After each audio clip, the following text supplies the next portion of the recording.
बातमी येते भिवंडीमधून। भिवंडीमध्ये सकाळपासून पावसाची संततधार सुरू आहे। पावसामुळे रस्त्यावरती पाणी साचल्याने प्रचंड वाहतूक कोंडी देखील दिसतेय।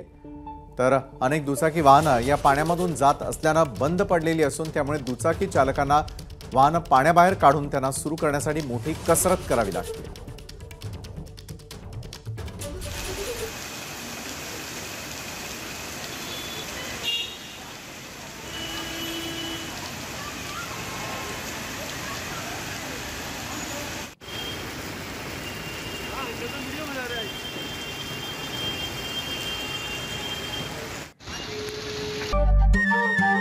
नमस्कार। मनसुद्धा तुझं ही वेगळ्याच प्रकारची मालिका तुम्हा सगळ्यांना खूप आवडली होती। याचा दुसरा सीझन कधी येणार अशी विचारणा झाली। प्रतीक्षा संपली आहे मित्रांनो। येतोय मनसुद्धा तुझाचा दुसरा सीझन। होई मनसुद्धा